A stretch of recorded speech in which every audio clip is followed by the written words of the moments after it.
Welcome back to TarHeelIllustrated.com. And if you're watching on our YouTube channel, Tar Heel Illustrated, I'm THI staff writer Jacob Turner. And joining me from Miami tonight, our very own publisher, Andrew Jones. And Andrew, you just saw Carolina with a victory I don't think any of us saw coming, 62-26 win over the 10th ranked Miami Hurricanes. AJ, first thing I want to talk about, just a complete performance from the Tar Heels from minute 1 to minute 60.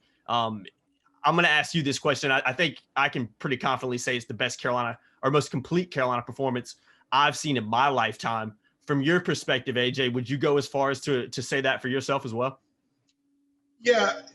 You know, Miami did score 3 touchdowns in a 4-possession stretch there, which 26 points, you'd say, well, God, they weren't totally dominant on defense, but they were. Yeah, they were. It was 34-3. The game was over, and it wasn't even halftime yet.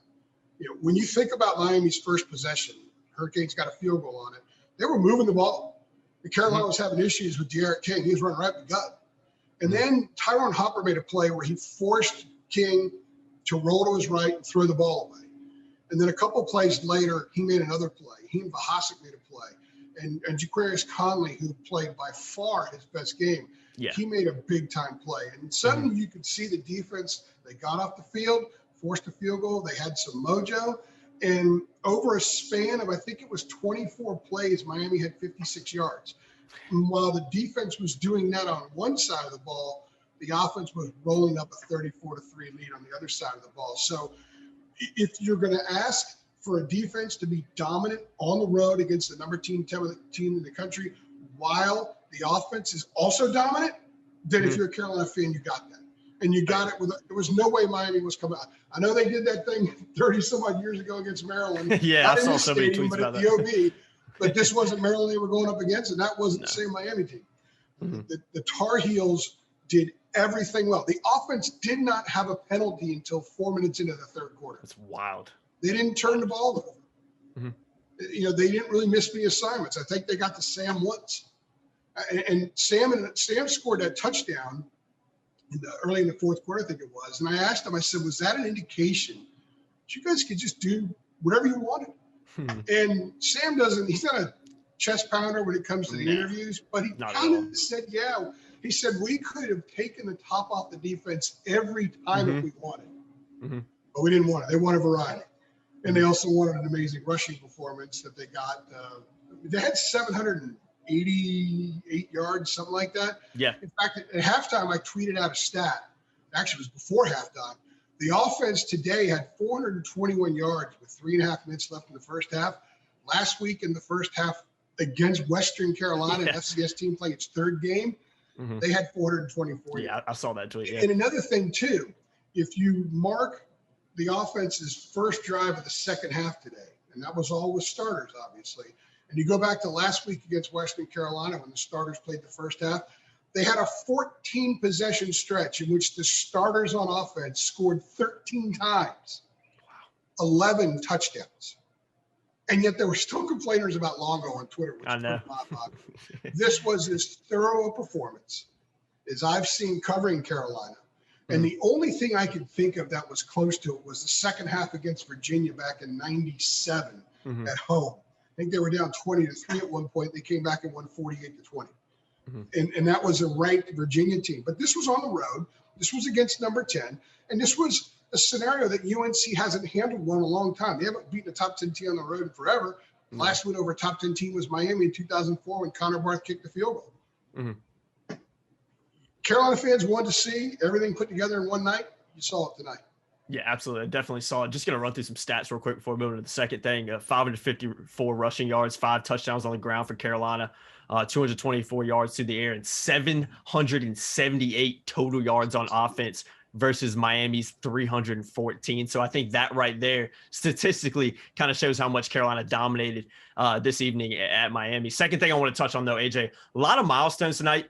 We're seeing Javonte Williams get over that 1,000-yard mark for the first time in his Carolina career. Michael Carter doing it for the second time in his Carolina career. And you also got De'Ami Brown becoming the first receiver in Carolina history with back-to-back 1,000 yards receiving seasons. I know those are just a few. I might be missing a couple off the top of my head, but just a night where Carolina just seemed to just set records and just in abundance. It was crazy. Yeah. Well, a few more for you. Javonte Williams is now the single season touchdown record in Carolina history with 22, passing 22. Don McCauley, who's in the College Football Hall of Fame. He had 21 in 1970. Pretty good company. Let's see. Michael Carter's now 4th all time in rushing at Carolina. Diami is the only Carolina receiver with multiple 1,000-yard seasons, and he's done it with his buddy Sam Thonenball the last 2 years. Mm-hmm. And the rushing yardage that Javonte and Michael had today, we were actually tracking. I was with a couple other writers, Greg Barnes and Gregory Hoffman's at Carolina. We were kind of tracking these numbers for a while and kind of had some fun throwing out stuff like, hey, Michael's only 85 yards away from Derek Fenner's single season game record. We were kind of laughing like, yeah, they're not going to get there. Then he rolls off a 38-yard run. Yeah. Then Javonte goes 43 yards and runs over a dude who's going to be feeling it for a while. Yeah. It was remarkable. They have the previous record up to 2 weeks ago for most combined rushing yards in a game was 504. It occurred in 2009. 2 weeks ago, 2 dudes from Buffalo did it. One of them had 410 yards. Mm-hmm. The other guy didn't even have 100 yards. But this was both going over 200, and they set the record.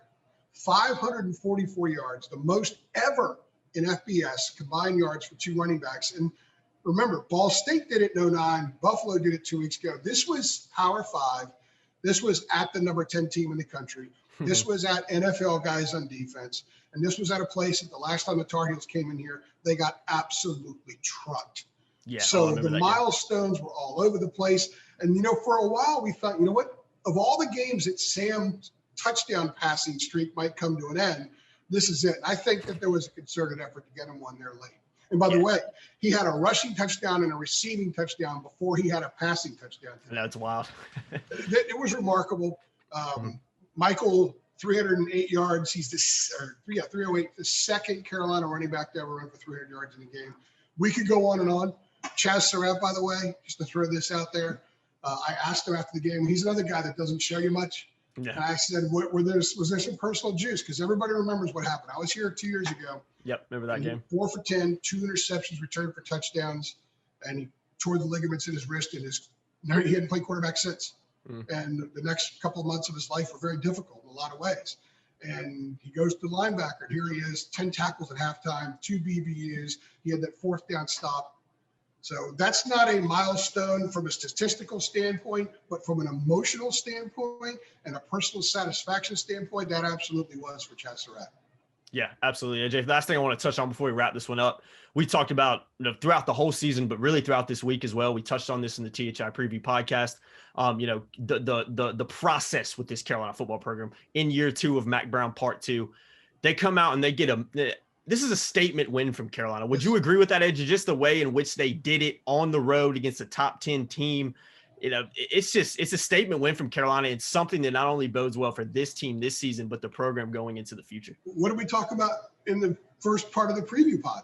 Yeah. I said, okay, the process stuff's gone now. This is an opportunity for them to lay it all out there. Open everything up. Show us what you got. Where is this program right now? Are they ready for a game like this? They had one a couple of weeks ago. They played well in the first half. They didn't get it going. The offense, I think, was wounded that day. They had 298 yards against Notre Dame. They had almost 500 more, 400 more today. So I think what we learned is, yes, this program gets better through the course of the year. They did it a year ago. They played their best football at the end, and they just played the best game the program's played in decades, maybe many decades. And they did it on an amazing scene. They're on national television, a number 10 team, a program that they're going to contend with, in the Coastal Division moving forward. So I think both programs are heading in the same direction. I would agree. So if you want to know where North Carolina football is, today they showed you. They're explosive. They've got a great script. They're confident. And that defense playing more guys. They're a little more athletic. It's getting better and better. Jaquarius Conley, Jacob, let's go back to BC when he got his first start. We talked about it after the game. His head was spinning. Yeah, you could tell. He played like a third-year starter out there today. He was outstanding. And Tyron Hopper is going to come back again next year. He's going to take advantage of that NCAA rule, allowing guys to come back. He was really good. In the first series of the game for Miami on offense, Carolina had both Kevin Hester and Miles Murphy at defensive tackle. Tony Grimes with an interception like he's getting a rebound off the backboard. It's a heck of a play. It was an amazing coverage. There are so many reasons for people to be very positive and optimistic about the direction of this program. And the offense is one part, but I'm telling you, man, the defense, the way it's coming, the way Bateman's vision is starting to come to fruition, we saw a lot of that today. So was it a statement game? Yeah, 62-26 at the number 10 team in the country, a division rival, a program that you struggled with here not too long ago in a very ugly way. Absolutely, this was a statement win. Yeah, I tweeted it during the game, but I was like, any Carolina fans that saw this coming is lying because there's no way. The only people that saw something coming were the guys that ran out of that tunnel today. Exactly. Nobody else did. I didn't think I wasn't sure the program was ready. But, it goes back to the Florida State and Virginia games. People are like, well, they should have won those games. How could they possibly have lost those games? That makes me even more ticked off because that was part of the process. The process led us to this moment. You've got to go through stuff. Notre Dame was part of the process. Mac alluded to that after He didn't use the word process, but I'm sure he would agree with it. They had to learn how to learn. And they had to learn how to travel. They had to learn how to play at night. They had to learn how to play on national TV. They had to learn how to do a lot of things. You want to be a big boy. You just don't snap your finger and you're suddenly a big boy. It's a process. And we have seen and chronicled that process before our very eyes. And it's taken place over the last 3.5, 4 months. And kind of impressive. It's hard to imagine any teams in college football having a more impressive performance, especially when you throw in the milestones of what Javonte and Michael did and the kind of national attention that they're already getting for that. This was it. This was one of the top performances in the country this year today. Yeah, completely agree, AJ. It was a dominant performance, 62-26 win for the Tar Heels over 10th ranked Miami. AJ, that's going to do it for us, man. I'm going to let you run before they kick you out of the stadium. I know you don't have much time on your hands. Yeah, we'll let you go, man. Thanks, AJ. As always, guys, if you've enjoyed this video, be sure to like it, be sure to share it, be sure to subscribe. We'll see you in the next one. Thanks.